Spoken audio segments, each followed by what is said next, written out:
Hi everyone, I'm Adina, junior level designer here at Mediatonic, and today I'm going to show you creative and how to build a very simple round together. Okay, so we're going to start by creating a new round. Here we're going to make a new race in the digital theme. Okay, so now we are in an empty space. So today I'm going to be playing with mouse and keyboard, but obviously you can play with whatever you have at home. If you prefer controller, you can go for that. So when we get in, you can see that there's just a starting line right now. It's positioned by default somewhere, but you can completely move it wherever you want. You can also change the size from large to medium or even small. It depends on the size of round you want to make, how many players you want in. I think right now we're going to keep it to something large. All right, so you have a few little tabs here. So you have the platforms in which you have your finish line. I'm going to just show you how it looks like for now, but I would advise that you just leave it till the end of building your round, because right now you can't really predict where it's going to be. You can place it wherever you want in your space, and just like the starting line, you can completely adapt its size from large, medium or small depending on the amount of player you have. Right now I'm just going to erase it. So yes, you have platform with finish line, checkpoints that are super useful if you're making bigger levels. You have floors, ramps, slime floors, conveyor floors. So a lot of things that you probably have seen before in previous levels. You have blocks and barriers that could be just very useful additions to your floors, or sides sometimes. Moving surfaces, so here I'm pretty sure you recognize most of them. So you have rotating beams, rotating walls, and fans, along with seesaws or flippers. And then this is my favorite tab, because this is all the obstacles you have available to you to make the level actually interesting and hard, and they are all customizable. And the last one would be decorations, just to add little prettiness and juiciness to your round. Okay, just before we start, you can see also on the top right of your screen, you have a budget, and this is basically the cost of every item you're gonna put. So you can see a number under every object here, obstacles or platform. This is how much it costs to put them in your space. Okay, so let's dive in. So right now I am gonna push my starting line a little further. So yeah, to the maximum, there you go. So I wanna start with a little bit of a slime floor, because I am addicted to slime in this game.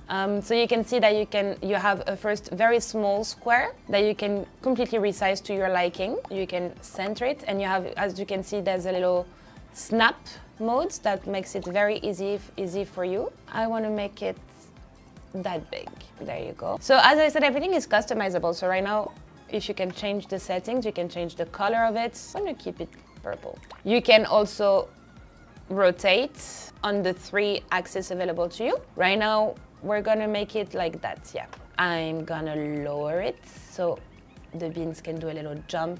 To make it a little more interesting, I think we can add some obstacles in there. I think I want to add some bumpers. So you can see that you have a red outline around it. It means that it cannot be placed like that because the objects are overlining. So what you want is to have the green outline, which shows that the object can completely be placed in that position. Right now, we're gonna put it here, but as you can see, it is not aligned with the floor. And as I said, everything is customizable. So we will be able to rotate that bumper to be aligned perfectly with the floor. You can also change the force in which we'll push the little beans around, so medium, very strong, or weak.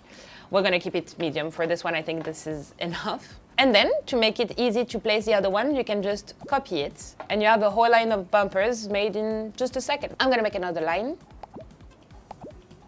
Now we still have a big bottom space empty, so I'm gonna add some turnstile in there. And the same as the bumper, we're gonna lower it, we're gonna rotate them so they fit the angle of our slime floor. And I'm gonna put another one here.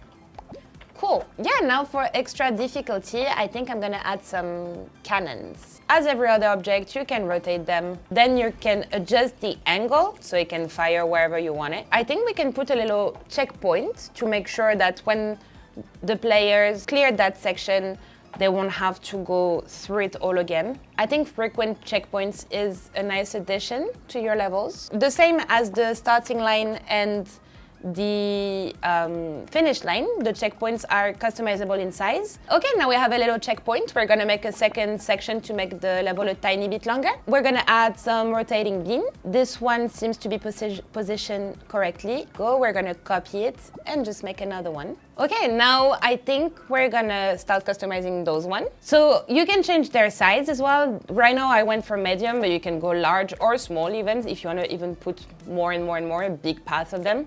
You can put them from single or double beans. Put a little delay so they don't have to be triggered at the same time, so it creates a little more difficulties. We're gonna keep this one clockwise with a speed that is normal. We'll make this one similar, I think. I think the middle one should be harder. Double beam and fast. Let's test that. Oh, you get projectiles from the back. Okay, I don't mind that. Okay, that might be a little hard, but...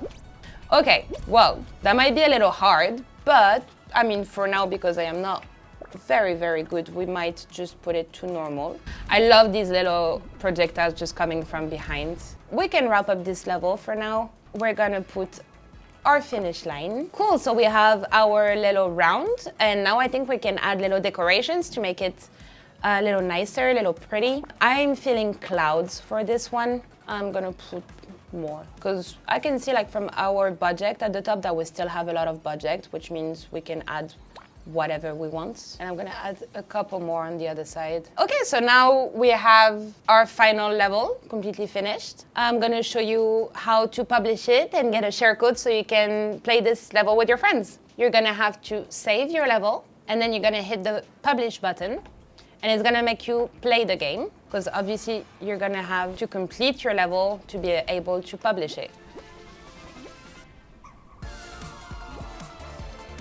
Cool. Now you have completed your level, you're gonna hit the publish button and it's gonna give you a share code, and that's what you're gonna give to your friends to be able to play your level with you. I'm gonna show you now how to make a lobby. So you're gonna hit the continue button, get out of the editor, back to the main screen, and you're gonna hit the play button, custom shows, and host. You're gonna create a lobby. Now you're gonna go in show selector, enter code, and you're gonna enter your level code, and it's as easy as that. Confirm, and you can see that your previous level that you already loaded up before or your new one will be on the side here. You select your level, the one you want to play, and here at the top you have your lobby codes that you can reveal and share with your friends to join the game with you. Once your friends are ready, you hit start shows and the level will get loaded and you can just play together. By the way, if you have a cabin account, you will only be able to build and save levels in the editor, but not publish them for sharing. If you want to access restricted features and parental control, you will need your parents or guardian to complete your account setup for you. Okay, so that's it for us. I hope you enjoyed